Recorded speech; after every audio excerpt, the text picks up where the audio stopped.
The bishop does have some fucking awesome bling, though. He's wearing like a big gold cross. Yeah. He kind of looks like a member of the Empire that was like, I'm going to start a rap group. Bling myself out. Yeah.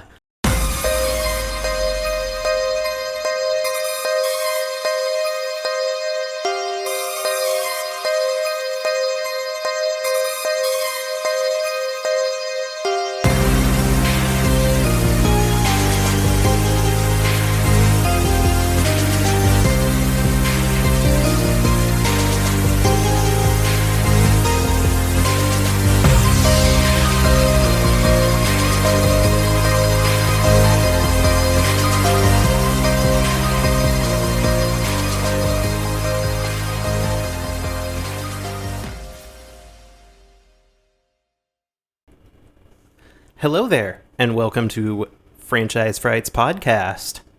This is episode 5. 5? 5. That's a lot. Yeah, and this is our first episode coming to you on our normal release day. So, if you're still here after week 1, thank you so much. And happy Thursday. Happy Thursday, the worst day of the week. Yay. Halloween has come and gone. We're gearing up for Thanksgiving. I like Thanksgiving. I love Thanksgiving. It's food and football day. Mm-hmm. Let's see. It is currently 92 degrees outside. We're recording this on October 1st, and it's 92 degrees. It's not enjoyable. No. And they're harvesting fields all around us, so it's all dusty and allergy-y outside. It's gross. It's sweaty. Yeah. It's not good spooky weather. No. So we have our air conditioner on, and I apologize if you can hear it, but we don't love you guys enough to turn it off. No, we both sweat. Our comfort is more important than your ears. Let's see. What else is going on in the world? Oh, I'm Cam. Oh, we didn't say our names? No. I'm Mandy. We're so good at this. Yeah, it's like our first time. Yeah.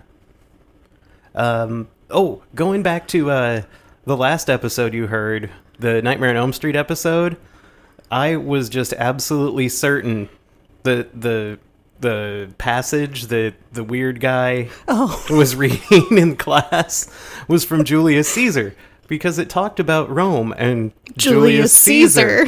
But Mandy was like, no, I'm pretty sure that was from Hamlet. And she looked it up and she was right. Yeah. So. But I self-doubted myself because I always feel like you're the smarter one. Oh, I think I've shown in these first 4 episodes that I'm not. Yeah.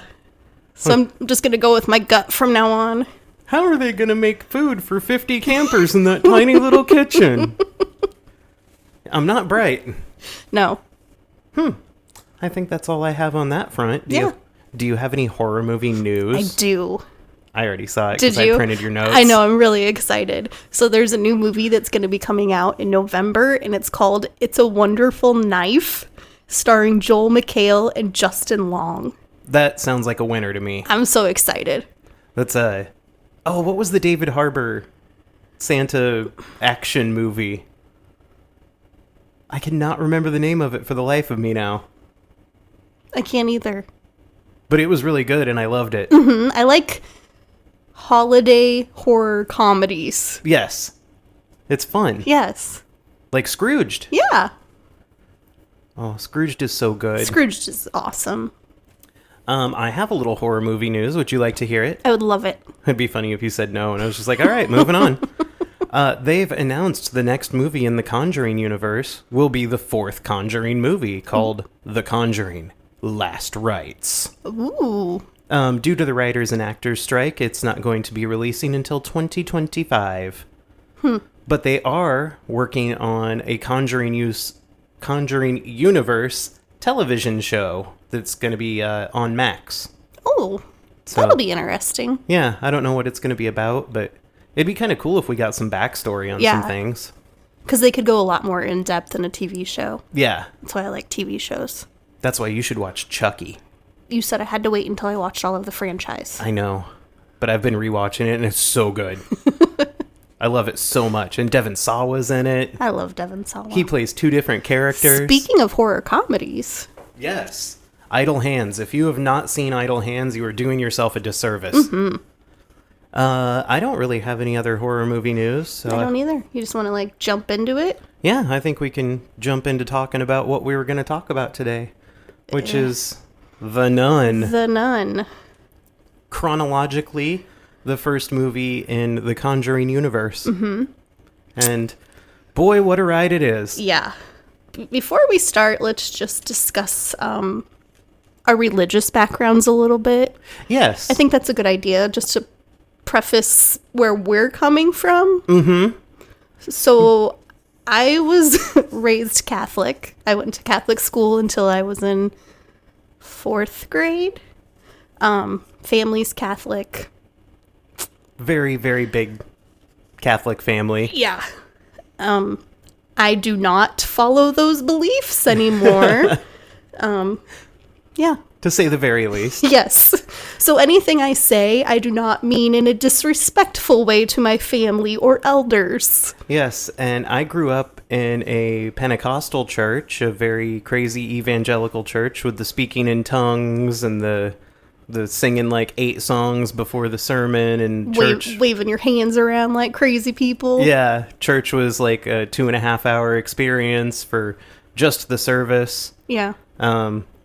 But I don't do that anymore. No. No. So we both consider ourselves selves agnostic Satanists, Yes. which sounds scary. It's not. We're It's friendly. not. It's not at all. We don't worship the Dark Lord. We don't worship anything. No. We just try to be good people. Just be good people. And let other people live. And animals. We don't sacrifice animals either. No. We love animals very, very much. Yeah. We save animals. We do. So, yeah, The Nun. Yep. Well, let's get into it. 2018. Directed by Corin Hardy. I really like the name Corin. I do too. I'd never heard of it before. It's a good name. Written by Gary Dauberman with a story by James Wan and Gary Dauberman. Music by Abel Korzanowski. But that's how I would say it. Okay. Starring Demian Bashir, Thaisa Farmiga. Oh, I'm going to go French here for a minute. Okay. Jonas Bloquet. Oh, good job. And Bonnie Aarons. And I got to say, Bonnie Aarons is so good in the role of the nun. Yes. She's so like... She's creepy. Production companies were New Line Cinema, Atomic Monster, and the Saffron Company. Distributed by Warner Brothers Pictures. Released on September 17th, 2018. The budget for the movie was $22 million. It's a lot. That's a lot of money. And I feel like they didn't really put it to good use. No. Box office take was $365.6 million. So, interesting fact, this is the highest grossing Conjuring Universe movie, but the lowest rated. Yeah. I think everybody was excited. Well, and it did very, very well in, like, predominantly Catholic countries. Mm-hmm. Like, they said, like, Argentina went nuts for it. Really? And, like, I don't know. It's kind of odd because I feel like it would be disrespectful to them. Yeah. Like they would view it as disrespectful. So, yeah, those are all the facts and figures I have. Do you have any more? The runtime is 96 minutes. It's the shortest movie in the Conjuring universe. I forgot runtime. Oh, my goodness. I love runtime. So what were your initial impressions of The Nun before you rewatched it? I said that religious horror freaks me out. Oh, yeah. It doesn't matter what it is. Like, religious horror just scares me. All I remember about it initially is that there was, like, a big secluded church and a graveyard. That's That's about all I had. my initial impressions were I was incredibly disappointed with this movie when we first watched it. I absolutely loved the character of Valak in The Conjuring 2, and I got really excited that they were going to do like a backstory movie on her, because that was what they originally said. Yeah. Was it was going to be the backstory on Valak. It wasn't. The first third to half of the movie, I was really hooked, and then it lost me in the middle, and by the end, I was like, can this just be over? Mm-hmm. It was an hour and a half movie that felt like 3.5 hours. Yes. I have given it several chances since then, and I still just don't like it. It's fair. I've never watched it with a critical eye until this time. Mm-hmm. But every time I watched it, I was like, why did you start so good and end so bad? Yeah, that was my initial impressions. Mm-hmm. So Rotten Tomatoes, this has a 24% critic score and a 35% audience score. Ooh. That's not certified fresh. On IMDb, it has a 5.3 out of 10. I think that's rather generous. Rotten Tomatoes critical consensus says, The Nun boasts strong performances, spooky atmospherics, and a couple decent set pieces, but its sins include inconsistent logic and narrative slackness. I like that. Yeah. And Salon magazine, I don't know if it's a magazine or like an online place. Website. It's a website. Yes. A On the World www. HTTP. It said, by overly relying on jump scares, The Nun uses a mechanical approach toward instilling fear rather than a more profound understanding of terror. Ooh. I agree with that. I do too. Like, they could have made this super creepy, and instead they were just like, body. Yeah, there was definitely creepy parts. Mm-hmm. But they just kind of, like, glossed over them real quickly. Yeah. Are we going into critics? Because I'll tell you what Roger Ebert said. Oh, yeah, give me some Ebert. Which I thought was really interesting. It's kind of a long quote, but Roger Ebert said, it's kind of like the Minions, which is weird, but the Minions were the best part of the Despicable Me movies. They provided quick blasts of adorable insanity with their denim overalls and Dazed and Kumperker? Dazed expressions, their gibberish, and their general incompetence, but the whole movie about them grew tedious pretty quickly. So I think it kind of goes with The Nun, because it's like, in the other movies, Valak, when she pops up, is terrifying. Yeah. But a whole movie about her? Didn't work. It fell short. Yeah. But I liked comparing it to the Minions, because... That is good. I wouldn't have thought to compare it to the Minions, but that's a very good comparison. Yes. I thought it was funny. You got any other critics? Nope, that's all I got. So I guess we'll jump into the plot rundown. Yeah. I took a lot of notes on this one because I had a hard time following it because there's no plot? It's very disjointed. Yeah. So I think you can already tell by our tone how we're going to rate this movie at the end. Are you getting ready to crack your beer? I am. Are you ready? Yeah. Oh, that sounded good. That was the good one. In case you're wondering at home, this is a Des Moines IPA from Confluence Brewing Company in lovely Des Moines, Iowa. Sponsor us. Please. You can just give me free beer. So when the movie opens, I thought one thing I noticed right away was it's weird because this is the first, like, newer movie we've watched, and there are so many production companies. Yes. You have to sit, like, it's a 96-minute runtime. If you take out, like, closing credits and opening title cards, it's probably 86 minutes. Yeah. But I just thought that was kind of interesting how back in the day it was like you'd have one production company and now we have 12. Yeah. So I wrote, I love the super ominous Conjuring movies studio intros. Mm-hmm. Like, with the clouds around the Warner Brothers logo. Yeah, and there's always creepy music playing. Yeah, and the score for this is unsettling right off the bat. Mm-hmm. It's very cathedral-y. Yeah. Like, it sounds like something you would hear at Satan Church, mm-hmm. which is a great ghost song. We open up with a review of the Conjuring 2 Valak stuff, like Lorraine seeing Ed's death, mm-hmm. and seeing Valak in her own house. They didn't show Valak coming out of the painting, though, which I thought was crazy, because that's, like, the scariest part. Yeah. And then we get... The painting did light up, though, didn't it? Didn't the eyes glow? Or maybe it's just kind of painted that way. And then we get a little title on the screen that says, The following occurred in 1952. And then we end up in Abbey of St. Carta, Romania. Do you know where Romania is? That's where Transylvania is. Right? Yeah. I'm bad with geography. No. I don't know. It's over there. Good It's Eastern Europe. Yeah, good job. Yeah, Eastern Europe's a big place. Yeah. So the camera approaches this super creepy castle, and there's like spooky woods all around it, and I was reminded of Berenstain Bears and the spooky old tree. It's a big castle. It is. It's huge. We see a hallway or tunnel with crucifixes hanging like all over it. All over. Lots and lots and lots of crosses. And there's two nuns walking down the hallway, and for some reason the floor is foggy. Mm-hmm. So I wouldn't want to be there. No. Fog equals bad. Fog equals scary badness. Yes. The nuns seem very, very scared as they're walking down the hall.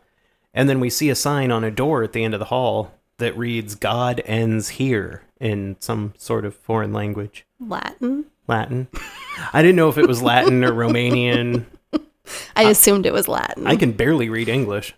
They're speaking Latin through the whole thing, so I assumed the door was written in Latin. So the younger nun questions the older nun on their decision to come down here, and the older nun is like, "Hey, we have no other choice, all right?"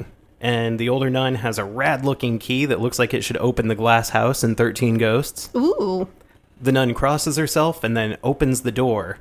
The younger nun asks, "Will the relic truly save us?" So we know there's a relic. Mm-hmm. And maybe it's behind that door? Yeah. Where God ends? Where God ends. Why would the relic be back there? Yeah. The older nun goes into the room, and the younger nun starts praying the Lord's Prayer in Latin. Mm-hmm. I was just informed that that was Latin. Mm-hmm. We hear some chains rattling and a scream. The young nun kind of shrieks, and then the old nun has the bloody hand that pops out of the doorway. Yeah. Towards the younger nun. She's kind of reaching for the younger nun. And then that was one jump scare. And then immediately after, we get another jump scare when the older nun's face pops out of the door, too. And she's bloodied, and she tells the young nun to escape because the evil needs a vessel to escape. She tells the young nun, "You know what you must do." Ooh. So the young nun's not stoked about whatever it is she has to do. And the older nun, sorry, I was reading my notes and it didn't make sense for a second. The older nun tells her, "Then not even God can..." And she gets pulled into the room, and we don't know what she was going to say. No. But I assume it was "save us." Save us. And then we hear growling from the darkness. Yes. Inside that door is just a black abyss. Mm-hmm. They should put some lights in there. Mm-hmm. So the young nun goes into a room and grabs a rope. The room door opens, and we can see down a long hallway just lit by, like, sconces, like candles. Really, really cool shot. Yeah. Good cinematography They there. have a lot of those shots in this movie. The young nun steps onto the ledge of a high-up window, asks God to forgive her for the sin she's about to commit, ties a rope around her neck, and looks back at the hallway, and then a whole bunch of creepy choral voices come up. Mm-hmm. And I read somewhere, I don't know if it was true or if it was just one of those things that somebody posted on IMDb to get attention, but I guess if you speed up the choral singing, it's just people going, "The nun." I saw that too, but I think it's also not just choral. I think it's like throat singing. Yes, like your extra vocal cord monk type people singing. Oh, this is when the crucifix flips upside down. Oh too, yeah, and it starts turning very slowly upside down, which is super cheesy. Yeah. So we see a figure starting to move down the hallway, and the flames on the candles on the wall are starting to burn out the closer it gets. We can't really get a good look at it, but we can tell it's wearing a nun's habit. Mm-hmm. But having seen The Conjuring 2, I think we can pretty much guess who that is. We know it's the nun. So the young nun jumps to her death by hanging, and the crucifix on the wall ignites, and the figure walks to the window as the window closes on its own, and we see a vague reflection in the window of Valak, the scary nun. We don't get to see many features, though. No, just kind of a blob. Which I don't know why they were hiding her features from us. We saw her a lot in The Conjuring 2. We know what she looks like. They're trying to make it suspenseful. So now, we cut to a brightly lit forest with a man singing jauntily in French. He's dragging a cart loaded with sacks near the big castle. He hears crows, and they are going nuts. Yeah. And he looks very concerned. He sees the young nun's body hanging in front of the entrance to the creepy castle. And the crows have been dining on her. Yeah, she doesn't look great. No, like half her face is gone and she's all gray. Mm-hmm. She's been there a couple days. Like her entire mouth is exposed. Really good effects. The birds are eating her face. Yeah. She's oozing all over the stairs. She looks drippy. And actually, blood is dripping from her corpse. Mm-hmm. And the French guy goes, "Oh, God." And the rope snaps right after he says God. Don't say God. Don't. The body drop and the crows explode toward the screen, and they black out the screen, and that's when we get the title. Mm-hmm. The Nun. With an upside-down cross. Yes. So now we cut to Vatican City. Father Burke, our protagonist, meets a bishop. We find out that Father Burke hasn't been to the Vatican in some time since he was a chaplain in the war, so it's been 6 or 7 years. Did you look them up to know they're bishops? He calls him bishop Oh, later. does he? Okay. Now, I think the other guy is a cardinal. Well, because, one of them was in red, so I assumed he was a cardinal, but I wasn't sure. The bishop does have some fucking awesome bling, though. He's wearing, like, a big gold cross. Yeah. He kind of looks like a member of the Empire that was like, I'm going to start a rap group. He's just... Bling myself out. Yeah. We find out that Burke was called on short notice, and he sits with some other Vatican bigwigs, including what we think is a cardinal. Mm-hmm. And screw the Cardinals. That's a St. Louis Cardinals reference. No. The fancy Catholics tell Burke that... that's what I wrote, the fancy Catholics. It tells Burke that a nun has killed herself in the abbey in the mountains of Romania. And hey, we saw that! We did. So Father Burke is kind of snarky, and you can tell he doesn't like authority. Yeah. And he's like, "You're hiding something because we're in the Vatican." Yeah. So the Catholic important dudes think that there's some underhanded dealings going down at the Abbey, and they give Burke travel documents and contact for the Frenchman. The town is called Beertan, which I hope is Romanian for Beer Town. I would assume so. Yeah.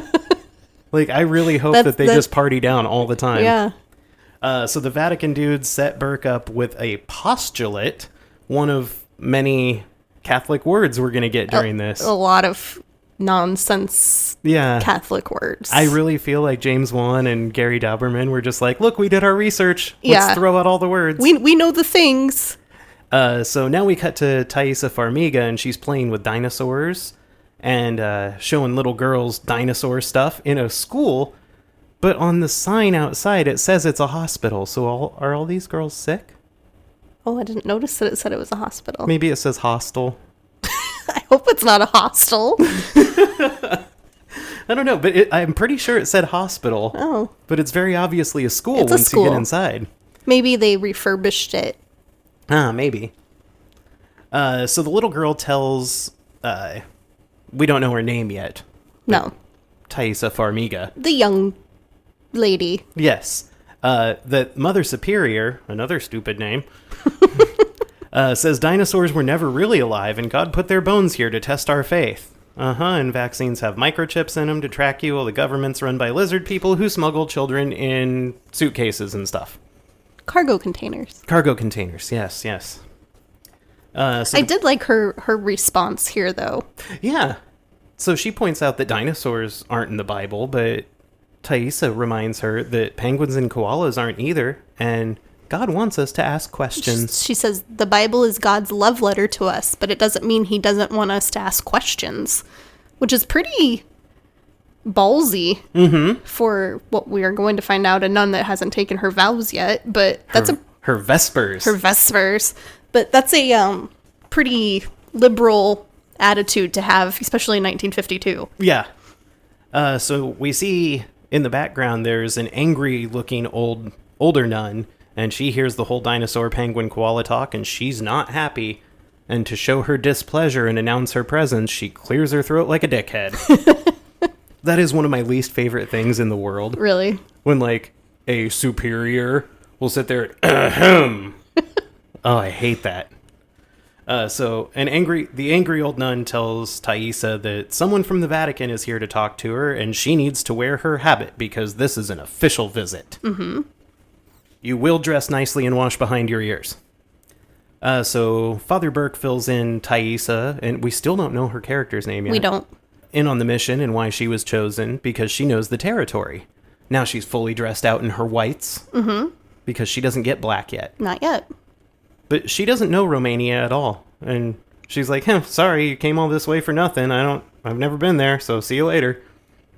And Father Burke, in his rad hat, insists that the Vatican knows all, and she still has to go. The school hospital place has this super fancy garden in the back, and all the bushes are very phallic.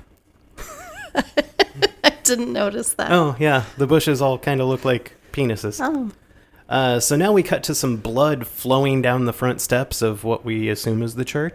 We only see the steps, but they look familiar. Yeah. And it's a lot of blood. And then the man that we heard jauntily singing in French sits up in bed all startled, and we know that he was dreaming about lots of blood. He was having a nightmare. It was bad dream. He's scared, he looks around, he's breathing heavily for an extended period of time. For quite a while. Yeah, the scene goes too long. Someone starts knocking on his door, and he sees that it's Father Burke, dressed in a fancy suit, and once again with his fancy hat. I love his hat. But he doesn't know that he's a father. No. He just sees a man and a young lady. Yes. Thaisa is dressed in a sensible pea coat with a nice purple crocheted beret thingy on her head. Frenchie immediately thinks that they're there because he had relations with the young girl and doesn't remember her. And he wants to know if Father Burke is the husband or father. Yes. Once he finds out that it's neither, he goes ahead and hits on the girl anyway. Quite a bit. Yeah. Father Burke introduces himself and the nun girl, whose name we still don't know. And Frenchie hits on her again, and he tells her that he wants to see her out of her vestments. And she's like, hey, I'm a nun. And he's like, oh, I've never seen a nun out of her vestments, although I'm not opposed to it. He's a dirty little French man. He is. So now Frenchie runs off to feed his goats and chickens while he gets the exposition on the story. Frenchie tells him that the town has a deal with the abbey to take the nuns' supplies, and that's what he was doing out there. Burke wants Frenchie to take them back to the abbey, and Frenchie's like, nah, that's okay, I don't want to. And he says that everyone in town pretends like the abbey doesn't exist, and no one from town will even take them there. Even talking about it could get you in trouble. I want to know about this deal they have. Yeah. Like, if nobody in the village likes them, why are they taking them supplies? Because the church says so. Oh. It's Eastern Europe. What are they going to do? I guess. So Father Burke says, it is settled then. You will take us. And Frenchie gives him this great, like, what the fuck look. Yeah. Like, he's not taking no for an answer. And Frenchie tries to back out, but then the nun girl talks him into it. Yeah. The scenery behind them in this scene is amazing. There's, like, rolling hills and there's sheep everywhere. It's pretty. Makes you want to go to Romania. Yeah. I think I might like to go to Romania someday. If only we knew where it was. Eastern Europe. So they ride a horse and carriage out to the abbey after... No, can we talk about the weird little bit here? Yeah, it was filler. What? So he tells them that they took, a train and a car or something, I don't know. But then he tells them that now they're in the Dark Ages, and they walk up to this beat-up, like flatbed truck, and they put their luggage on the back of it, and then it pulls away, and we see Frenchie there with a carriage and horse. Yeah. And they thought they were going to ride in the truck, but they're really in the carriage and the horse. Yeah. So then they have to get their luggage back. It was weird. Why? To show how backwoods it is. Oh. Did you notice the license plate? No. On the truck, though? If you take out all the numbers in it, the letters spell Valak. Oh. Which was something in The Conjuring 2 where, like, things in the background were constantly spelling out Valak. Yeah. So I kind of liked that. That was a fun Easter egg. I just didn't understand. So now they're riding the horse and carriage out to the abbey after the truck snafu. There's awesome scenery again. Now there's like bluffs and forests and it's very lush. Burke does a crossword puzzle and the nun girl helps. That will be important later. And we find out Frenchie's not French. He's French-Canadian. Just like Maurice Rocket Richard. I had to throw hockey in there. We actually find out Frenchie's a pretty good guy. He came to town looking for fortune, but he stayed to help the people. He fell in love with the people. He did. The nun girl, whose name we still don't know. Still don't know. We find out that she is a novitate? I don't know. Novitiate? She still hasn't taken her vows. Yeah, like stop with the words. Yeah. We get it. You did your research. You know fancy Catholic words. So Father Burke didn't know that she hadn't taken her temporary vows yet. Now there are temporary vows and there are permanent vows. And Yeah. this nun thing sounds intense. You really have to devote. So the horse stops short of the abbey because it's scared, and Frenchie says the locals say that this is a cursed place. The trio start walking, and we end up in a graveyard, which is always a good sign. Yeah. And there's a lot of bodies. There's a lot of graves there. Yeah. The nun asks why Burke was sent, and he says he's a miracle hunter. The Vatican sent him there, though, to investigate the suicide and determine if the grounds are still holy. So we see lots of graves, but concerningly, we also see crosses hanging from the trees. There's a lot of crosses in this movie. Oh, yeah. We should count them. No, there's no way. So the top of the castle abbey place is like blown apart from the war, from bombing raids, from the bad people. Mm-hmm. No record of the abbey exists in local records, and locals spit when you mention it. Spitting is their custom to ward off evil, and Frenchie says it's a silly superstition. I think it's a superstition in a lot of places. Frenchie says that the crosses were placed around the perimeter of the abbey, not to keep the evil in. Or no, not to keep the evil out, but to keep it in. the evil in. Why would a church be evil? I don't know. So Frenchie tried to get someone inside to answer him when he made the delivery, but no one replied. And in the 2 years that he's been delivering supplies there, he has never seen a nun. Till the dead one. Yes. Frenchie moved the body of the nun that he found hanging to the ice house where he leaves his deliveries. So they got their fruity pebbles and a corpse. Well, there's a whole weird, like, explanation as to why he put her in the ice house. Yeah, Like, he wanted to keep her fresh. it's 1952. You know to put bodies in cold places. Uh-huh. Yeah, they're really treating it like it's the 1700s. Yeah. They go into a little crypt bomb shelter looking thing, and Frenchie's carrying an axe. And the interior kind of looks like a basement. Yeah. Like a well house almost. It looks like a storage area where you Yeah. keep things cool. So we see that the body is sitting up in the icebox, and Frenchie says, that's not how I left her. I left her laying down. And Father Burke's like, I know, they do that sometimes. Yeah, they just fully sit up on their own. They twitch, they sit up, you know. You can tell they're all freaked out, including Father Burke. He's like, I would be. So how does Father Burke deal with his being creeped out? He goes and breaks the dead nun's finger off to steal her key. And this part kind of feels like a video game. It's like, there seems to be a key hidden under there. Yeah. They get the key. We still don't really know what the key is going to do for them. Nope. But it seems important. It does. If you find a key, just pick it up. That's a good idea. The door to the abbey where the nuns come through to pick up their supplies, so they never have to leave the castle, it starts rattling. And they look at it and they're like, so, you want to go outside? Father Burke decides that it's time to give the nun a proper burial. And, of course, he made Frenchie dig the grave. Because Frenchie didn't want to come out here. He doesn't want to be doing this. No. And he's like... Now he's doing hard labor. He's like, all right, dig the grave. Yeah. Hey, give me a ride. Tell me about this place. Give me the whole history. Dig the grave. Like, is he getting paid? No. Like, do you think the church paid him? No. I hope so. We see some bells on some of the graves in the graveyard, and we find out that the bells were placed there during the plague in case someone was accidentally buried alive. The buried person could ring the bell by pulling a cord inside their coffin. It's pretty smart. It is. Maybe just make sure people are dead first, though. Well. Check pulse. Frenchie really wants to leave at this point, but he's like, okay, I'm going to lead you guys inside. So they go in the front door. We can still see part of the rope hanging above the entrance. And here we see a nun peeking out through a window, but when Burke kind of senses that there's someone watching him, she runs off right before he turns to look at her. I still can't get over his hat. I keep writing notes about his hat. Why are you obsessed with his hat? I don't know. It's a nice hat. He looks good. But now he takes his hat off to inspect the blood, and then he just goes ahead and fully sticks his fingers Puts in his it. finger in it. Just drags his fingers around in the blood. Nun girl, nameless nun girl, asks how the blood can still be wet since it's been here for weeks. I like the line Frenchie gives. He's like, because this place is what's the opposite of a miracle, Father? Yes. Which I looked up. There is not an opposite of a miracle. Huh. There's antonyms such as disaster, catastrophe, tragedy, but there's no one word that's like the yin to its yang. Like there's nothing opposite of a miracle. Do you think it would be like an anti-miracle? Oh. Because there's a pope and an anti-pope. That'll be in the next Catholic book that comes out.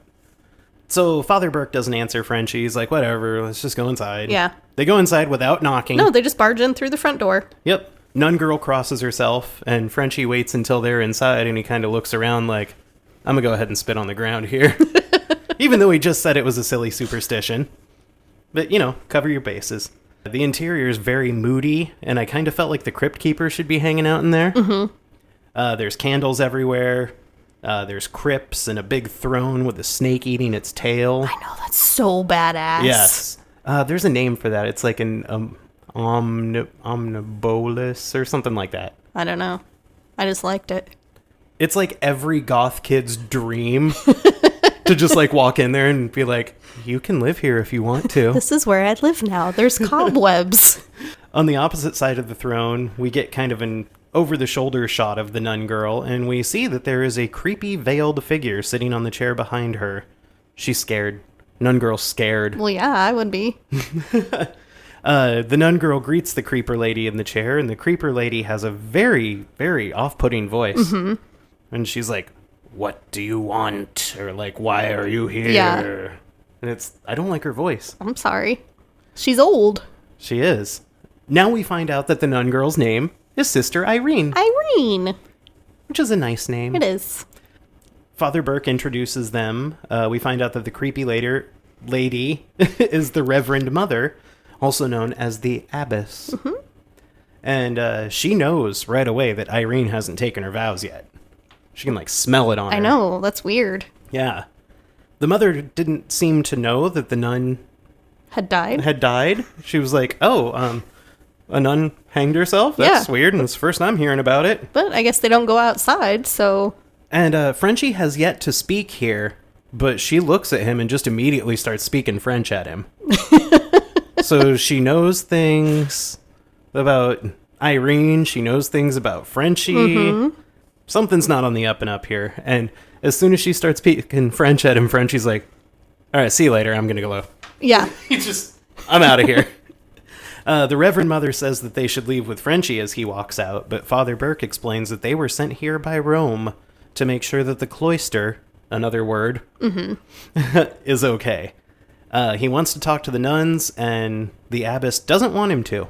She tells him to leave, and everything's okay here. Yeah. I've got it under control, even though I didn't know that nun died. But he tells her that the Vatican will just keep sending people. Yeah, and he goes full empire on it. Yeah. Like, he goes Darth Vader. He's like, the Emperor will be here. Yeah. And he's not as forgiving as I am. I'm just going to keep comparing the Vatican to the Empire. So the mother informs them that the gate will be closing soon, and they will take their Vespers, which sounds like a sleeping pill. Vespers. Their Vespers is just like a nightly, like, devotion. Followed by the Great Silence, which ends mid-morning. Just sometime mid-morning. Like, is that a specific time? I like to think it's at 9:30. So she tells them to come back tomorrow and they can talk to the nuns, but until then, she gives them a nice little Airbnb to stay in. Mm-hmm. They look pretty creeped out, and then they go into a hellish-looking chapel. Yeah. It's scary. Everything's very dingy and stone. Well, I mean, it's the inside of a castle. I was going to say the whole abbey's that way. Yeah. So Burke tries to get Frenchie to stay, but he's like, you know what? I think I'd rather be on these roads at night than stay here. Burke tells Frenchie to come back for them in a few days. In a few days. Yeah, just in a few days. Yeah, whenever you see fit. Frenchie leaves now, and he's singing in French again. The sun's starting to set. And I really liked the visuals here. Like, he's carrying a lantern through the foggy graveyard, and, like, the sun's setting, and I liked it. He sees a nun in the distance, and her habit is flowing all ghosty-like. Yeah. But we see that the trees aren't moving. No. There's no wind. Why is her habit flowing? So what's he do? He chooses to go after her. There's a lot of dumb decisions in this movie. Yeah, don't go after the creepy nun if you're creeped out by the creepy nun. If you know there's creepy things happening, don't chase the creepy things. Yeah. So he sees her pop out from behind a tree, and he notices she's dragging a noose behind her. She disappears, and now he's in the graveyard alone. Then all of a sudden, the scary nun falls from the tree. She's hanging on a rope. This was a great jump scare, though. It was. Frenchie, like, falls to the ground. Yeah, because, like, at first you just see his face, and then, like, feet fall on him. Yeah. Like, he falls to the ground, and he's kind of freaking out. And then the rope breaks, and she falls right onto him. And we see that it is the nun that he found, and her face is all eaten away, and she's growling, and she looks like she's going to go for a zombie munch. yeah, she looks like a zombie. So he throws her off. She's still growling and snarling. He crawls into the little field of crosses that I don't know if that's part of the graveyard or I know, if I questioned that, too. I don't know if it's... because he said the crosses were put up to keep the evil in. Yeah. So I think maybe it's just a little field of crosses. Just like a border.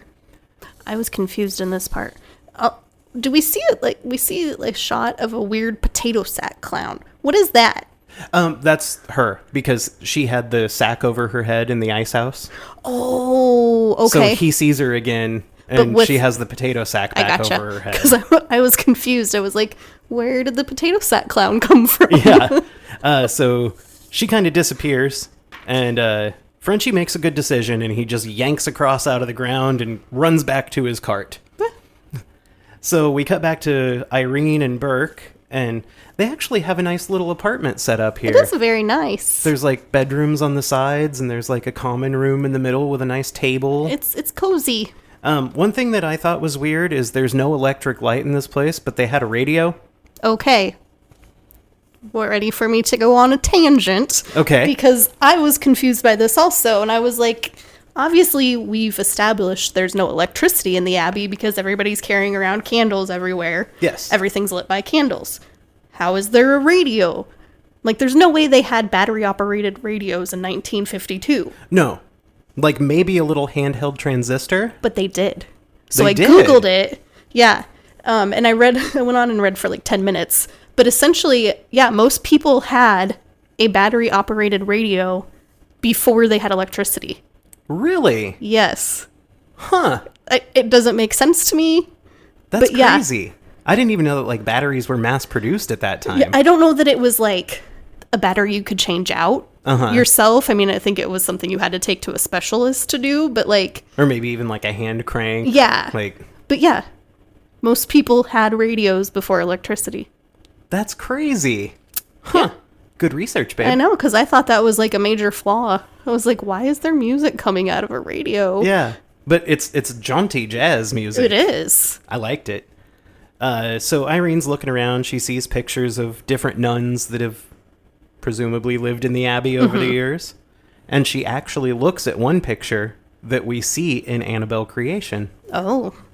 Irene asks Burke about miracle hunting, and he's like, yeah, I didn't request this, but the Vatican relies on him to look into unusual matters. Irene reveals that the bishop Burke met with helped her when she was a little girl. Or maybe it was the cardinal. I don't know which one. I don't know. It was Father Throne. Admiral Thrawn?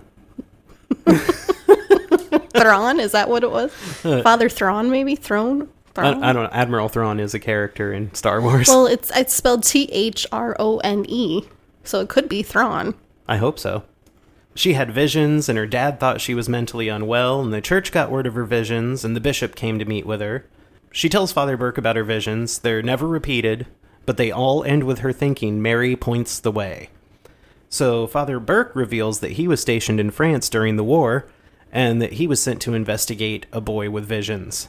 Now we flash back to Father Burke with the boy as he pours himself a glass of scotch to tell the painful story. I noted that this is where I'm starting to realize this is not a good movie. Yes. So in the flashback, we're getting the Father Burke voiceover, and we see a boy tied up to kind of like an A-frame in a farm. Burke determined that the boy was possessed. Daniel was the boy's name. Burke doesn't like that he was restrained. He's like, what did they do to you? Why do they have you all tied up? And then the boy kind of growls and snarls at him, and he's like, oh. I see why. Yeah. The church thought that the exorcism worked on Daniel, and then we see in the flashback that Father Burke was performing the exorcism on the boy, and there was like a mini earthquake, and there was a real intense scene of Daniel asking why Father Burke won't help him. During the scene, the sound quality was horrible. Yeah, it was all just... You Yeah, you couldn't tell what was what. It was just like a mishmash of sounds. Well, and the movie's filmed so dark that you can only see like what's directly ahead of the lens on the camera. And so like you're always just disoriented. Yeah. And then they use weird tilting camera angles and yeah, I don't like it. Yeah. Daniel sustained severe injuries during the exorcism and died a few days later. And then Burke's like, okay, we're back from the flashback. Watch me down my scotch. Watch me take a dramatic drink of liquor. And we find out Burke blames himself for Daniel's death. Yeah. So we cut back to the graveyard and exterior shots of the abbey, and there's moody music playing. Not jaunty jazz anymore. No more jaunty jazz. We cut back inside, and everybody's asleep, but the radio turns on by itself.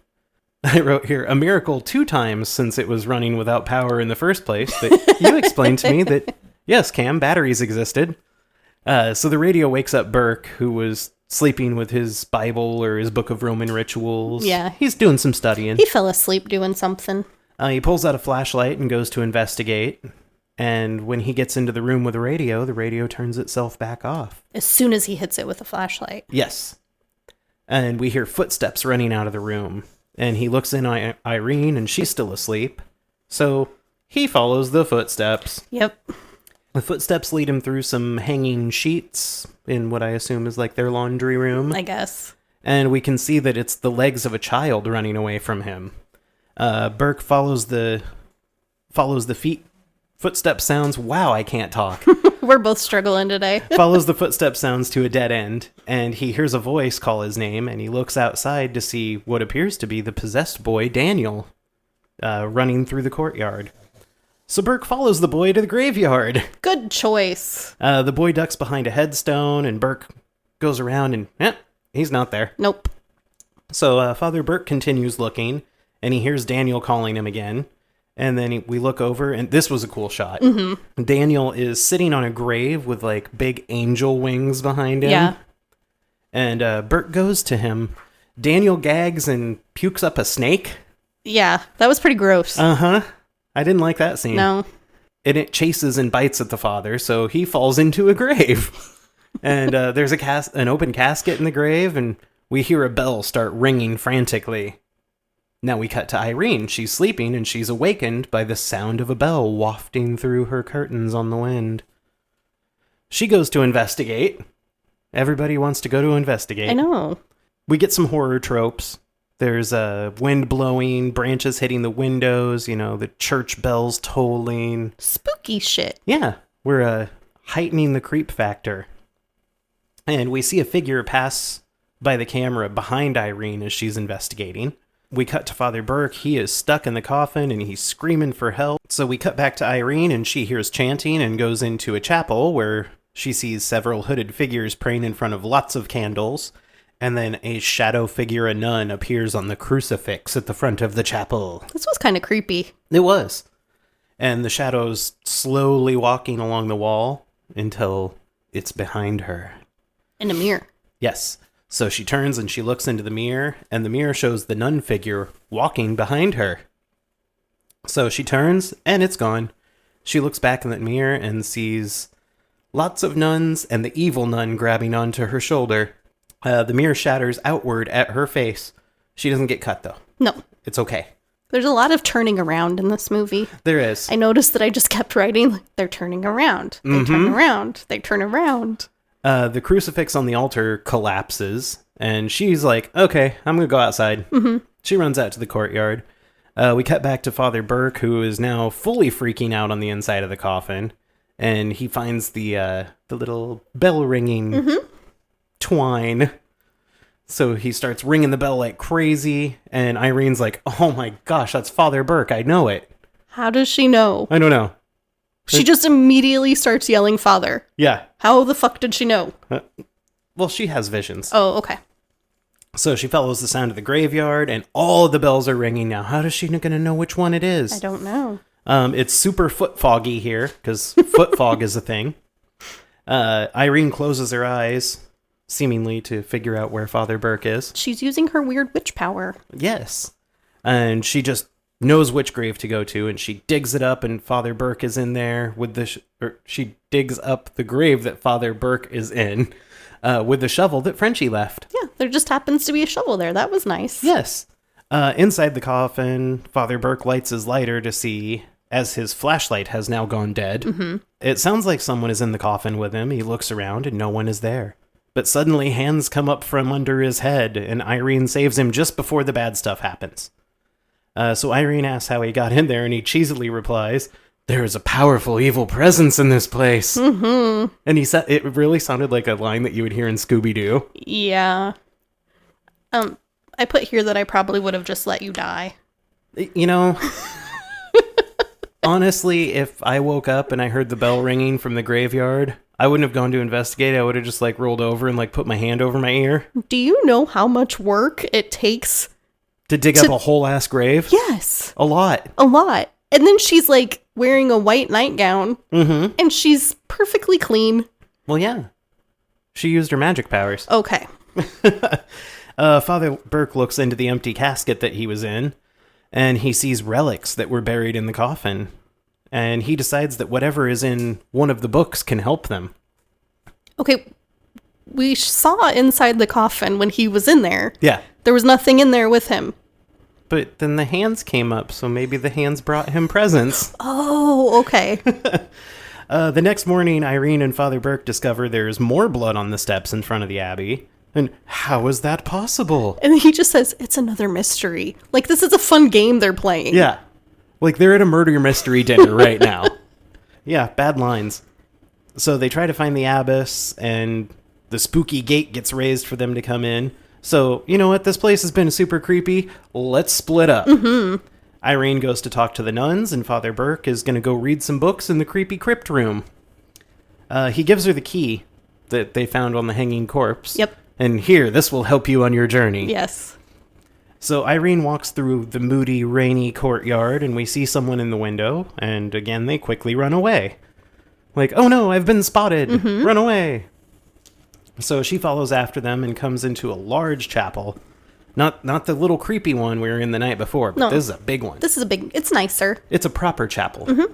Stained glass windows and everything. Oh, and we see in the middle of the altar area, there's a nun on her knees, and she's praying, and she's all by herself. Irene tries to talk to her, but the nun just keeps on praying. And another nun comes up from behind Irene and stops her from bothering the praying nun and tells her they have to pray constantly. They've been in perpetual adoration for centuries. They pray in shifts and have to keep the prayers going. We find out that Sister Ruth is the praying nun, and Sister, is it Owana? Owana is the one that is talking to Irene. So Owana tells Irene that Ruth has seen worse things than somebody just sneaking up on her. But what? I'm guessing maybe when the bombs were going off. Yeah, but I want the story. Give me the story. No. The nuns were told that Irene was coming, which was weird because the abbess didn't seem to know. Mm-mm. Now we cut to the town, and Frenchie's sitting in the pub with the cross that he took from the church. I love it. And he's kind of fondling the cross. Yeah. He's rubbing the top of it while he drinks his beer. And he sees somebody covering the mirror in the pub, and the server explains to Frenchie that it's their tradition after someone dies. The bartender goes on to tell him that the daughter of a man that is drinking on the house tonight had committed suicide. She was only 12 years old, and she hanged herself in the barn. Someone else's crops had turned to dust, a little boy was struck blind out of nowhere, and they believe the evil from the abbey is leaking out onto them. It's poisoning the village. The bartender thinks that Father Burke and Sister Irene are either dead or about to die. Yeah. So we cut back to Father Burke, and he's reading what looks like... Frenchie looks at the gun over the mantle. Oh, that's right. Is it a shotgun or a rifle? I do not know the difference between these things. It looked like a rifle when it was hanging up on the mantle, but later it's a double-barreled shotgun. Okay. So now we cut back to Father Burke. And he's reading his magic coffin books. Yeah, and they look like satanic texts. Yes. They don't look good. No. And he sees the snake eating its tail symbol. And he discovers that in a passage about Valak the Defiler, the Profane, the Marquis of Snakes. Ooh. And now the gate just lowers on its own. Then he's like, It's probably not good. So we cut back to Sister Irene, and she's sitting down with Sister Owana for some tea, bread, and apples. I was confused at this point because the gate was going down because it's night. He was studying for a long time. They just got there. He was studying for a long time. They just got there. And suddenly it's 12 hours later. He got lost in a good book. Okay. Haven't you ever done that? Yep. Like that time I read Twilight in one day? Is that true? Yeah, you wanted to go see the movie. And I was like, I don't even know what this is about. And you're like, I have the book, just read it. And so I just sat down and read the whole book in one day. Aw. And You then love me. I do love you. It actually wasn't a bad book. So Owana says that Sister Victoria, the hanged nun, she said that they still feel her presence, and she was one of the most devout of them all. So maybe the nun, the evil nun, was like knocking off the most devout. Oh, maybe. We see someone walk past the door, and Owana jumps up and rushes to close it. And then she sits back down, and somebody opens the door right back up. And Owana explains here that they value their privacy. So why did that person open the door back up? They value their privacy because that person wants to know what Owana is telling Irene. Well, that's not very private. They value the cloister's privacy. So she's like, don't disclose things. Yes, so she wants to hear how much information she's giving her. Are they going to beat her with bars of soap if she's telling too much? Probably worse. Is that like a prison thing? They lash themselves. Ah. Yeah. Like flagellation. Yeah. That's not good. I don't know if these particular nuns do, but... It's Romania. What else are you going to do? It's probably likely. So Owana gives Irene the history of the abbey. It was built by a duke in the Dark Ages, the Duke of St. Carta. He wrote books about evil stuff, and we flash back to see that he had the book that Burke is currently studying. It's not a good book. It's not a good book. It is evil stuff. He opened a gateway in the abbey so that an unspeakable evil... words. An unspeakable evil could walk amongst us. And we see bodies hanging from the ceiling, and the Duke's performing a ritual in the middle of a stone circle. He has, like, blood lines drawn on the floor to form a pentagram. And then, all of a sudden, Templar Knights break through the door. And it was, like, right after a demon baby thing was born out of the stones in the floor. There was something coming out. Yeah, like the stone floor broke open. And then there was something gooey. And bloody. And it popped up. Yeah. But the Templar Knights came in, and they behead the Duke, and they sealed the gateway to hell with a relic containing the blood of Jesus. And then we get our exposition all at once. I like to think that he was pouring out one for his homies here, because that's what it really looked like. One from a homie. Like, pouring it off to the side. This is where the nuns began praying. So the church commandeered the castle and immediately forced nuns to start praying constantly to keep the evil away. It's worked for centuries, until the Nazis bombed the abbey, and now the evil has found a new way to get in. It caused a crack. So Irene tells Owana that she saw an unholy nun the night before, and Owana sees her in the halls at night. She's like, hey, I see that nun too. She looks like us, but she's bad. She's unholy. It takes on different forms to deceive them. Now it looks like a nun so that it can blend in with their cloister. There's really, really bad acting from Owana here. Mm-hmm. Like, almost like 1970s soap opera. Yes. She's very like, oh my god. Now another nun runs in and tells Owana that it's time for her to go pray. And she looks very angry that Irene is talking to her. So the new nun suggests that Irene leaves because she hasn't taken her vows yet. But she can't leave because the gates have already closed.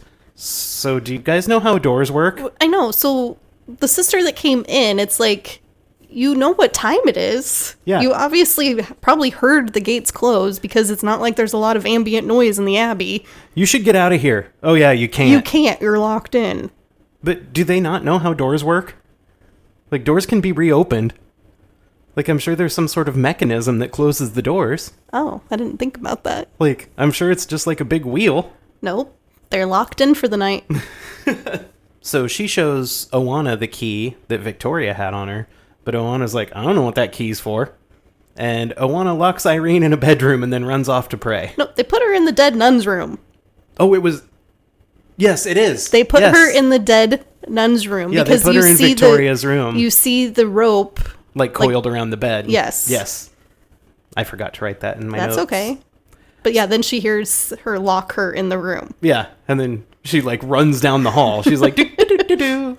So now we cut back to Father Burke, and he's trying to find another way to get out of the crypt room. Yeah. Well, to get to Irene. Yeah, and he has some blueprints. Mm-hmm. It's nice that he has blueprints. Yeah. And the Mother Abbess tells him, you won't find another way. Yeah, so she's sitting outside of the gate. Yeah. Wouldn't she be in the gate? Well, she can do what she wants. Okay. But I feel like it's their safe space.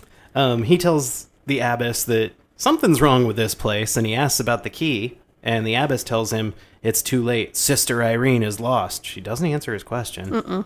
Then his candles blow out, and it appears that the abbess just twists her head to one side and her neck breaks. There's lots of breaking bone noises. Yeah, she just kind of like slumps her head off to the side, and it's like...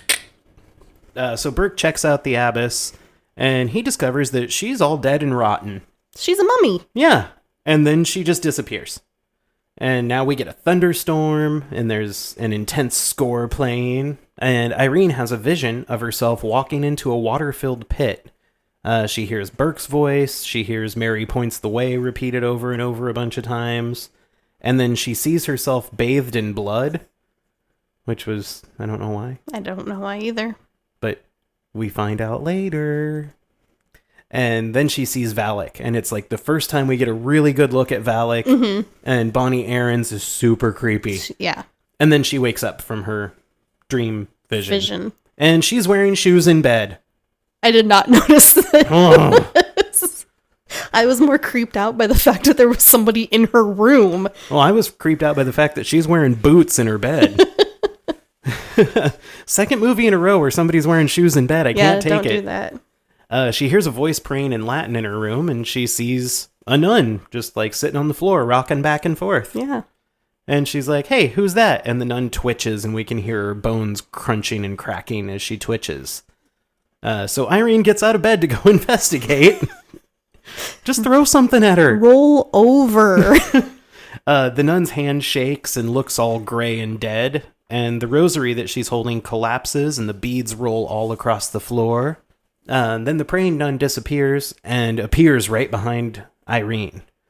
She looks very dead. Mm-hmm. She has milky eyes and everything. Yeah. The nun whispers, God save you, to Irene, and then she jumps out the window and hangs herself. Mm-hmm. And then a knock comes at the door, and the door opens on its own, and the voice says, please come. And we might be able to see something down the hall. I don't know. It was filmed so dark I couldn't tell, but they really focused on the end of the hallway for a long time. So Irene sets out with a candle nub to investigate. Like it is the tiniest little candle nub. She walks down a tunnel with all the crosses from the beginning of the movie. And the God Ends Here door. That door opens on its own, and we can see a shadow of a nun. But it's Valak. We can see her eyes. It's eyes, I guess. I guess demons don't have a gender. Their eyes. Irene stumbles back like she's really drunk, and the camera tilts, and the crosses are all swaying all crazy. Now it appears that Valak is making a windstorm to suck the key into herself, and Irene's thrown by the wind against the Valak door. But she still has the key. She does still have the key. Valak's arms break through the door, but Irene gets away, and she escapes down the hallway, but somebody grabs her from the side in like an alcove, puts their hand over her mouth, and it's a nun. And she explains to her that the evil is growing stronger, and Irene needs to get her things and join them in the chapel for prayer. So she goes to the prayer slumber party. Now we cut back to Burke. He's confusedly looking around the room for the abbess, and he sees her figure in the far corner. She goes to a curtained door entrance. Really? What? It's a confessional. Oh, was it? Yes. Oh. See, I couldn't tell. Like, the movie is It's so dark. Yeah. And I had to have my lamp on for taking notes. She went into one side of the confessional, and so he went into the other side of the confessional. Oh, okay. I didn't notice that it was a confessional. I just thought it was like a curtained door. Yeah, Yeah. What? And so he decides to go in. Why? Because you got to investigate. That's what Rome sent you here for. No. Well, that's his job, Mandy. Okay. I have to run my machine at work, and he has to go into the creepy confessional with the dead abbess. This is where stuff just really starts to go downhill. It's disjointed. It's off track. I had a hard time taking notes because I was like... There's no narrative. I don't understand what's happening. No, there's no storyline anymore. It's just collections of scenes. Yes. Yeah. And by this point, I was like, can this movie be done? Irene goes into the chapel. Yes, we cut to the chapel. Irene comes in. There's a nun praying in the middle of the altar, and then we see a figure covered in a sheet lying on the floor. The praying nun is like getting frantic with her prayers now. It's very intense. She's saying them fast. She's saying them loud. Irene crosses herself and pulls back the sheet to reveal Sister Owana, and she's dead, and there's blood coming out of her eyes. And she has stigmata markings? Yes, she has the stigmata. I don't get it. I don't either. Maybe she prayed so hard she died? I don't know. Is that what we were supposed to glean? I don't know. I don't know what conclusion we were supposed to draw from that. So we cut back to Burke, and he hears Daniel's voice ask him, "How long have I been dead?" Which, I don't know, you should know. Yeah. Demon Daniel screams, "Why won't you help me?" And another earthquake happens, and skulls start falling all around Burke. And then a demon hand scares him. There's hands coming out of everything now. Yes. And things are crumbling. They're just everywhere. Yeah. Daniel grabs a hold of him from behind and pukes out another snake. Daniel gets away, but when he turns back, Valak is standing where Daniel used to be. So what Sister Owana said was right. Mm-hmm. She can change her shape. Yeah. They can change their shape. They can change their shape. So he manages to run outside somehow. I don't know. Yeah. We cut back to the chapel. The nun squad comes in to save the day, and they kind of get in like a fighter jet formation on the ground. It's kind of creepy. Yeah. Because they like all march in like together. They're not saying anything, and then they just like drop down. Yeah. And it's like they all have assigned places. No, yeah. And then I thought it was kind of a cool shot when they pan above. Yeah. And like there's a circle of all the nuns around Irene because they're all dressed in black and she's dressed in white in the center. And do you think that was like to protect her because she hasn't taken her orders? Oh, maybe. They were like, okay, she can pray, but we need to form a ring around her. Yeah. They tell Irene to pray and don't stop no matter what you see or hear. So they're all praying. We see them from above. The camera is spinning wildly. A lot of weird camera work. The praying nuns in their fancy fighter plane formation all explode away from the formation. They're getting slammed against pews and walls. And it's from the center outwards. Like it looks like they all explode away from Irene. So maybe they were protecting her. Mm-hmm. So Irene is still praying, but she's like looking around, having a mini panic attack. And it's like, no, they told you don't look around. Yeah, they said keep your eyes forward. So she just goes back to praying and looking forward. And we cut back to Burke. And he sees his beloved crossword puzzle lying on the ground. And the clue that Irene gave him was deliveries. So fortunate. And he looks down at it and he's like, oh my goodness, there's a door around here for deliveries. It's pretty sad it took him that long. Yeah. So he looks up and he conveniently sees the door marked deliveries. Yeah. Which he's been investigating this place for how long? And I had to see it on my crossword first. So he walks down some stairs with a lantern, and there's a bell on the floor. It's being pulled away from him on a chain. It leads him to an icy tub. So he chases this bell that's running away on a string. He's kind of a cat. He's like, oh, you're going to drag a string across the floor? At this point, I'm just going to like go sit down somewhere and close my eyes. Wait for morning. And just hide in a corner. Well, like, maybe just start praying. That's a possibility, too. I'm sure he's got his rosary on him somewhere. Just bust that thing out and go to town, Father. Yeah. So a corpse comes out of the icy tub, and it's growling at him. And who comes in to save the day? It's Frenchie. He comes in, decapitates the zombie with an axe, and there's some really terrible acting for their super happy reunion. I feel like they only did like one take of everything. Yeah. Well, because the father makes a quip about Frenchie. Oh, he says something about a shotgun. Yeah. And then he says, next time use the shotgun. And Frenchie says he's saving it for emergencies. And father wants to know, what do you call that? Yeah. And it's all really poorly acted. Yes. Yeah. Frenchie's rocking the shotgun from the pub. Mm-hmm. Do you think he asked the bartender, like, hey, can I have that shotgun? Or was he just like, I think he left the cross and grabbed the shotgun.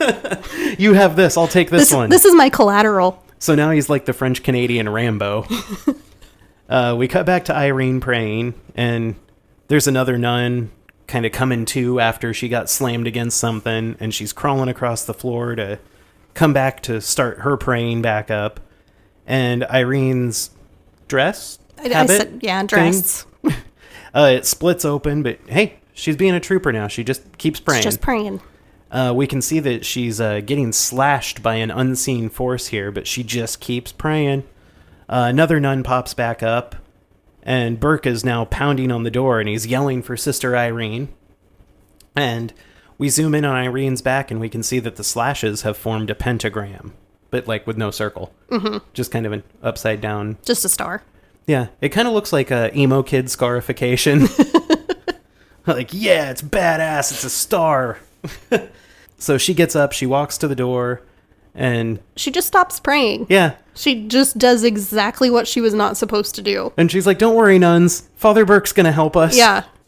And Burke and Frenchie come in, and Irene explains to them that she and the other nuns have been praying together. And Burke looks around, he's like, what nuns? And so Irene turns around and discovers there are no other nuns. No. Just the body under the sheet. And Burke's like, oh, are these more of your visions? And she's like, they felt so real. I put, what is happening? I don't know.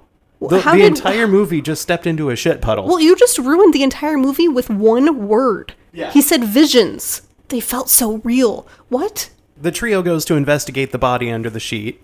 And we can see that it is Sister Joanna, but she's been dead for a really long time. She's decayed and gross. Mm-hmm. And then Irene's like, this place is no longer holy. And Frenchie's like, told you so. Mm-hmm. So the dead nun under the sheet gets up and she starts to attack, and she's doing the growly zombie stuff. Yeah. She stabs Burke in the leg with a cross. I know, that's pretty awesome. That would hurt because that was a blunt object. Mm-hmm. So Burke attacks the zombie with some holy water covered cross, and it starts glowing red hot when he holds it on the zombie. It's a really cheesy effect. Mm-hmm. They spent $22 million on this movie. Mm-hmm. Did they only spend it on the location? Like, did they have to buy the castle? I think so. So the cross ignites and immolates the zombie nun, and Frenchie shoots the zombie nun and says, that felt like an emergency. Why are they trying to make it funny? I don't know.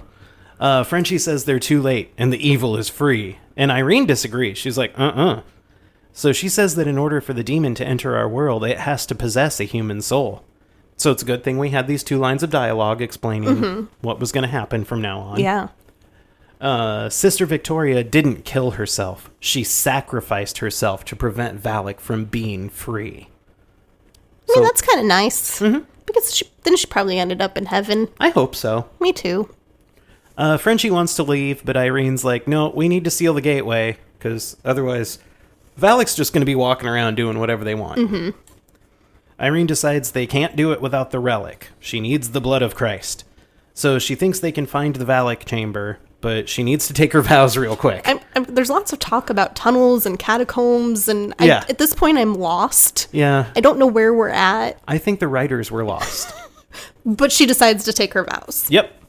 So there's really bad acting here, and Irene decides that her visions are a gift from God.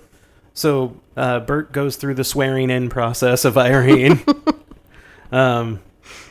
It's like a jury for the Lord. She had to put her hand on the Bible and swear to tell. This disturbed me because I did not know this was a fact beforehand. Yeah, and she has to lay face down on the floor. Nuns lay face down when taking their vows. Yep. I'm just speechless. Yeah. Priests just get to kneel. I don't understand. But nuns have to lay down. Because they have to show their devotion to God. now that Irene has taken her vows, she has super god powers, and she leads the trio downstairs to the seal thing that the Duke made. And it's drippy, It's very drippy. so we know it's scary. Yes, that means there's demons. If this place had lights, they'd be a flickering.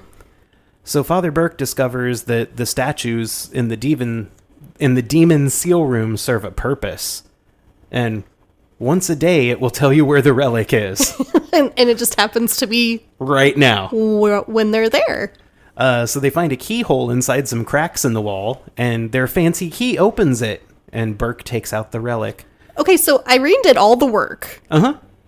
And Burke just, like, pushes her out of the way and grabs the relic. Yes. Okay.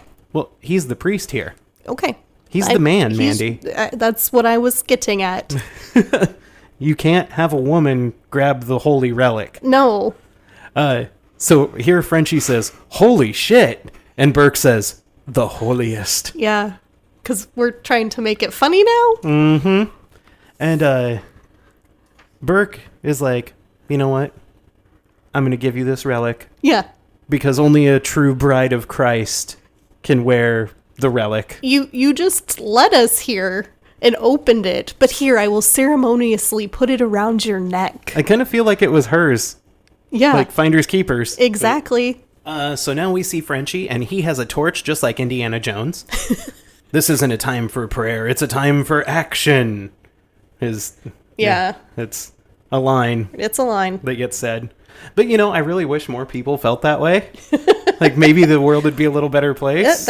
Yeah. Yeah, if maybe we could do action instead of just thoughts and prayers. Thoughts and prayers. So, yeah, they find the God Ends Here door, and they go through it, and they're all acting very poorly. There's dripping water, there's squeaky metal, demons. Yeah. That's the only explanation. Frenchie's torch gets blown out with a snarl sound, and he runs away, because he's smart. He is smart.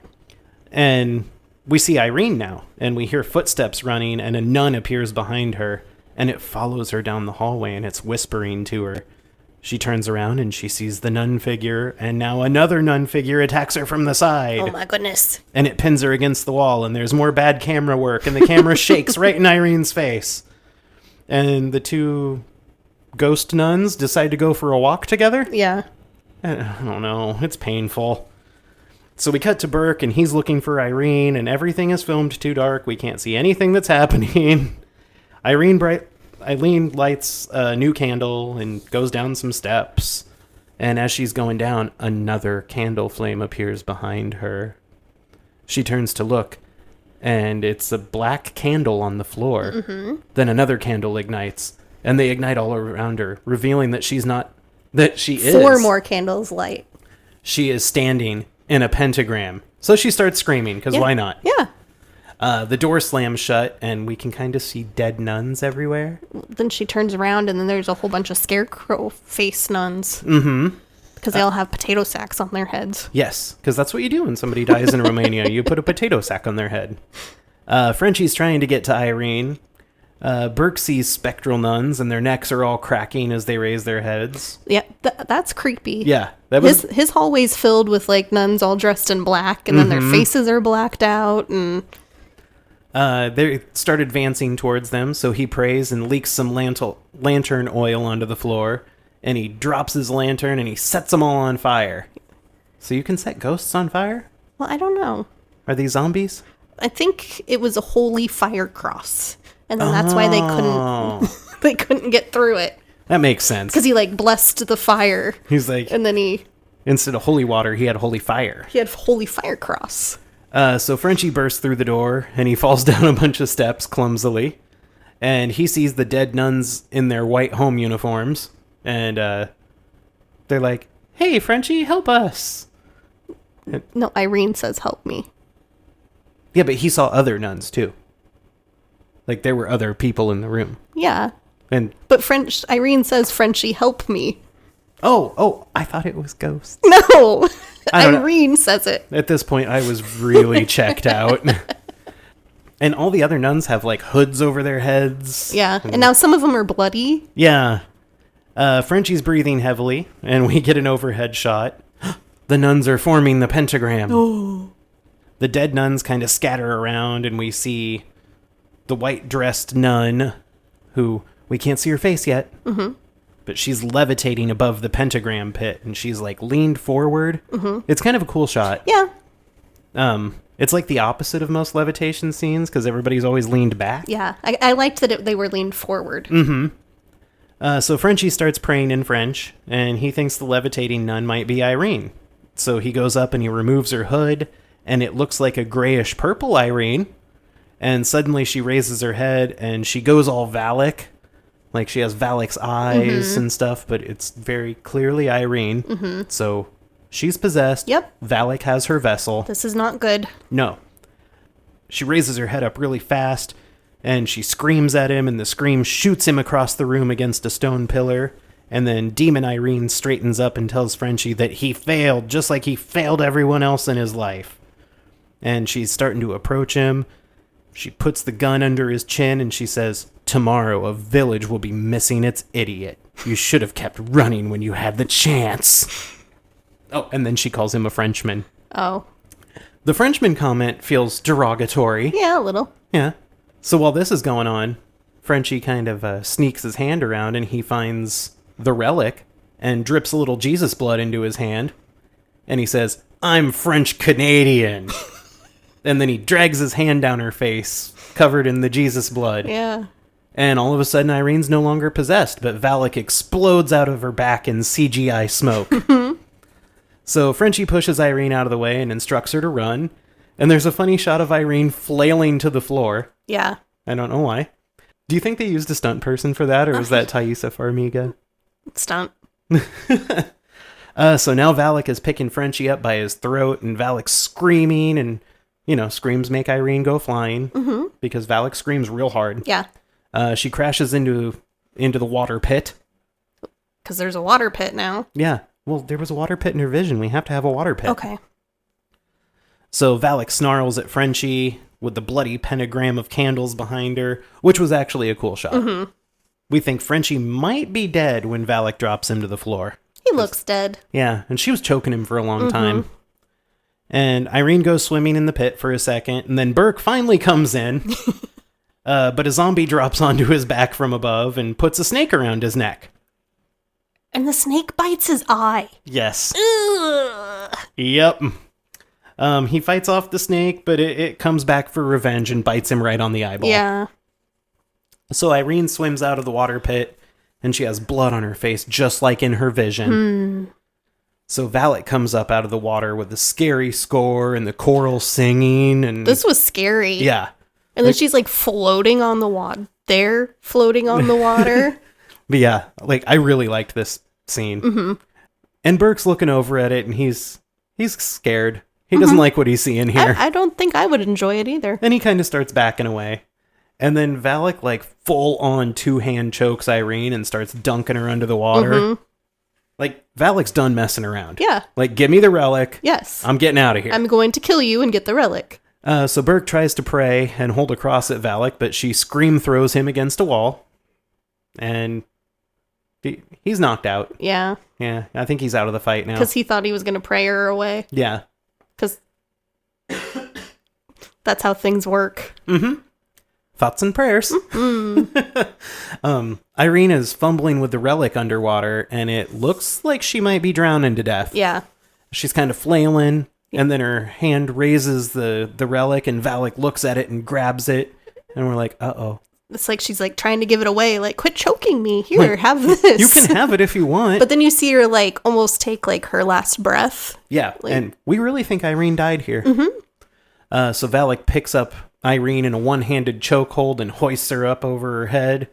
And then Valak smiles a really big grin and raises the relic I got what I wanted.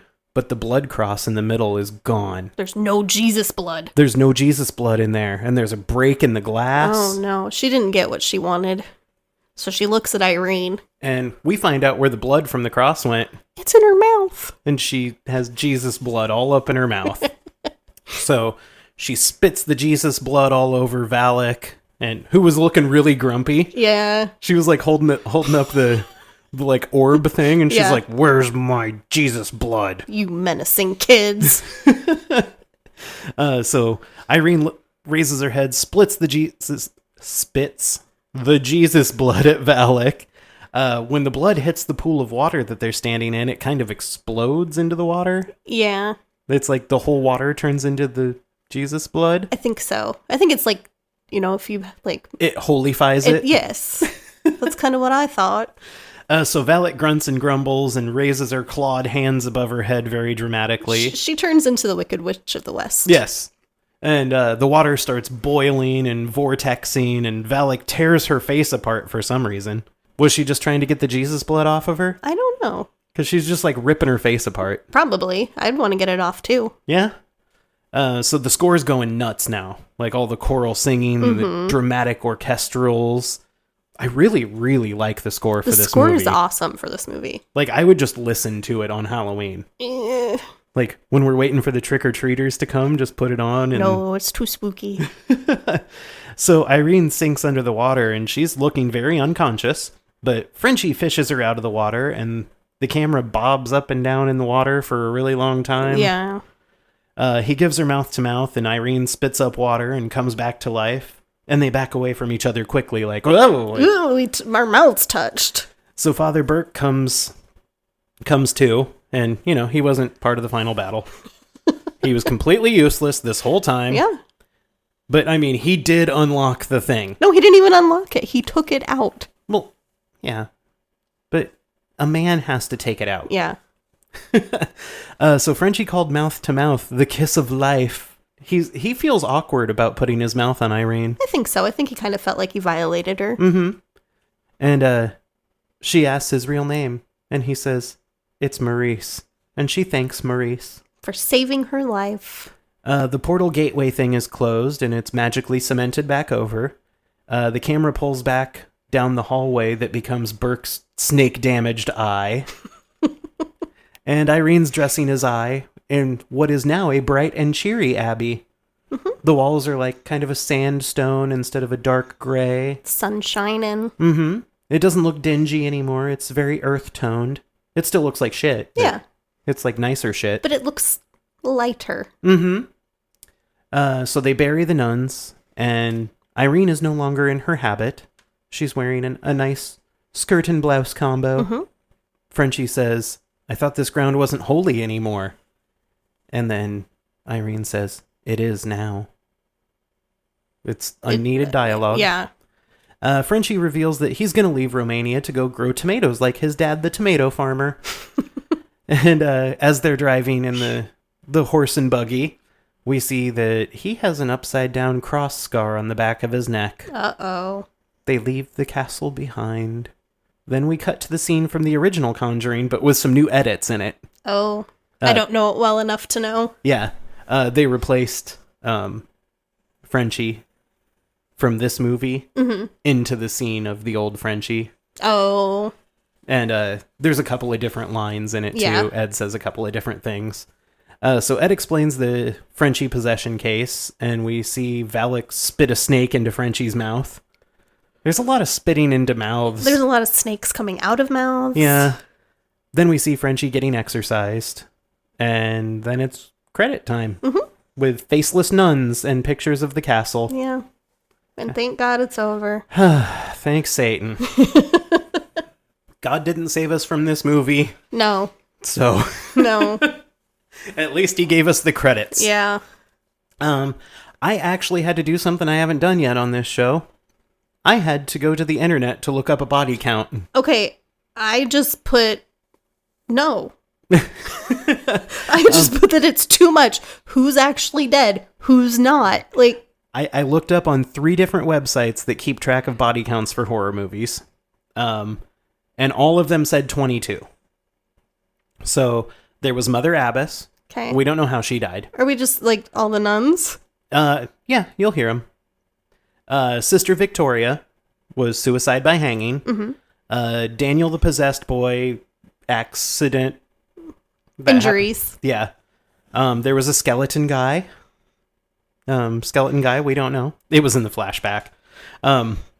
There's 5 randos dead in the flashback. They're hanging upside down. Oh. At the points of the pentagram. We're counting those bodies? The internet did. Okay. We don't know how they died. The Duke of St. Cardo, we know how he died. Yeah. He got decapitated by the sword of a Knight of Templar. Which really made me want to, like, as soon as I saw the Templar Knight's cross, I was like, oh, I want to watch National Treasure. Sister Owana, we don't know how she died. That was off screen. 8 random nuns tossed to boot. Okay. They were tossed to boot the room. But they weren't real. But they were already dead. So, yeah. Zombie Victoria gets decapitated with an axe. And Zombie Owana gets lit on fire and blasted with a shotgun. So are we counting their deaths twice? I guess. Okay. Okay, so in this movie, Mandy, who would you be? I said that we're the couple at the bar. I don't know if they're husband and wife that are running it, but She's kind of a snarky server, and they're just kind of bitching about how the Abbey's ruining their lives, and they're blaming everything on the Abbey. And I'm like, yeah, that'd be me. I wrote down, I guess I'm a random dead body in a flashback scene. Okay. I don't know. Yeah, That's I don't want to be anybody in this movie. no. I'm not one of the ghost or zombie nuns. I'm not Frenchie. I'm not Irene. I'm not Burke. No, I'm not the Abbess. I'm not Valak. Nope. We're the people at the bar. Yep, I like that. See, I said that you could be a random nun that got tossed around with some demon power. Oh, that's fun. So, Except I wouldn't be a nun. no. But wouldn't it be fun to get tossed around with some demon power? Yeah. So what are your reactions to this movie? Okay. So I'm going to reveal something here. On my initial watching, I was under the influence Oh, no. of things. So I actually didn't think it was that bad. So normally what I do is I watch a movie first and then I just kind of take everything in and then I will watch it again to take my notes. So when I watched it the first time and I was high, it seemed like a good movie. There was a lot of good jump scares. It was creepy. I will say that the jump scares get you. And it felt creepy. It seemed scary and I couldn't figure out why you dogged on it so much. The cinematography's good, so it does kind of pull you in. But then on my note writing session, I just realized how bad it was. There's so many plot holes and things they just expect you to believe. It's just not good. No. Was that all you had to say? Well, go ahead because I have another question. Okay. I said that it was actually a pretty good movie until Burke ended up in the grave. And then as soon as he's like, we can use these relics in the grave on our journey, I was like, I'm kind of done. Yeah. Like, I really like it up until that point. Yeah. But then it just had no direction or plot. It felt really rushed.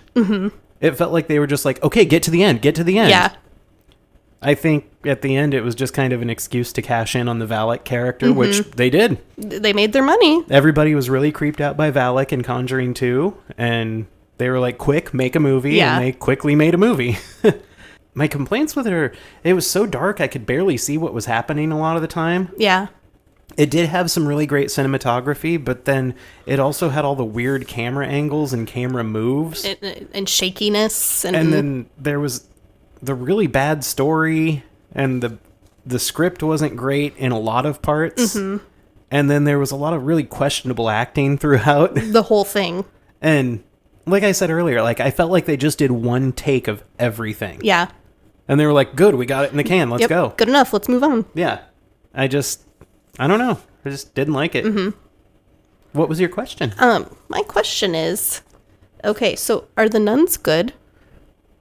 I think so. I think the nuns are... Because they're helping her, even if they are just visions. They're helping Irene get to the relic. and trying to save her. Yeah. I think the nuns were good, but being influenced by Valak. But then why would Valak make them appear? Well, I think they were already there. Like the souls of the nuns were still in the abbey. But every once in a while, she could just kind of take control. Okay. That was kind of the impression I got Yeah. from it was... Because I'm like, obviously they're helping her in some way. So there's some other force here providing aid. Yeah, like, I think it was just, you know, how Valak can change their appearance. Yeah. I think it was, okay, well, I'm just going to use this nun ghost right now. But I think they were there and they were good. And then Valak was like, you know what? I can take control of this situation. That's, like I said, that's just the impression I got. Yeah. Who knows what the writers thought? Yeah, who knows? Do you have any production facts for me? There was no production facts about this movie. No, it was really hard to find anything. And then some of them, like, you read and it was like, somebody just made that up. Yeah. Like, one I saw that I thought was kind of funny was an advertisement for the film was pulled from YouTube after many users complained that the 5-second clip featuring a jump scare was too scary and was causing people to break wind. Administrators pulled the ad, apologizing that it was not their intent to publish content that may potentially offend or shock viewers or give them diarrhea. I do not mean to speak ill of the British, but doesn't that sound like the most British thing ever? Like, oh wait, this scared me so bad I fought it. Yes.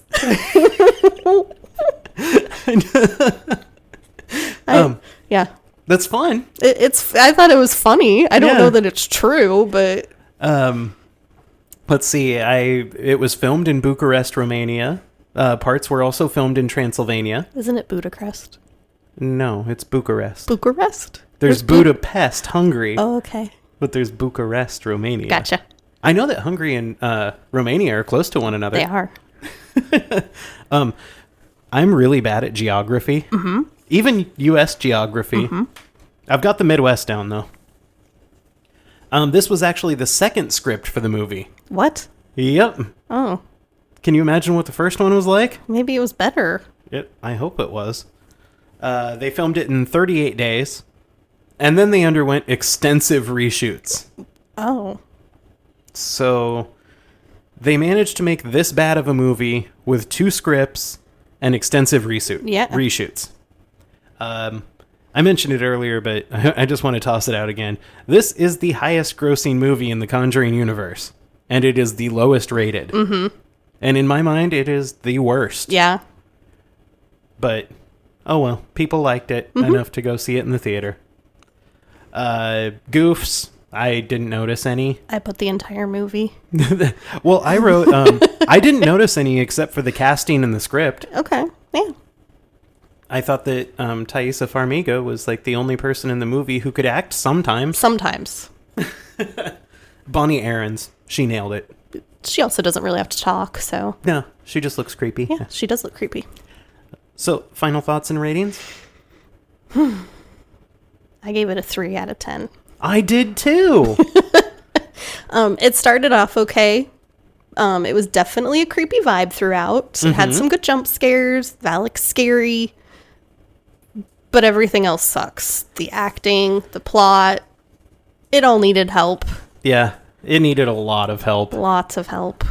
So, yeah, our aggregate score for this movie is a 3 out of 10, Woo. which is definitely the lowest we've had so far.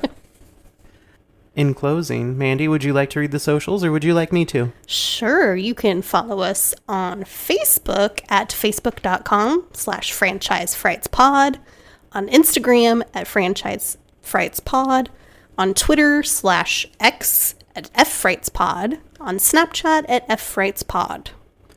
And tune in next Thursday, and we're gonna rebound from this. We're gonna watch Child's Play, and that movie is a blast. Not gonna lie, I forgot it was called Child's Play, and I put Chucky. No. Sorry. Yep. So next Thursday, Child's Play. Kids, do your homework and Watch the movie. Watch the movie, and also brush your teeth, even if you think you don't need to. Okay. And so until then, Remember, they always come back. That was painful.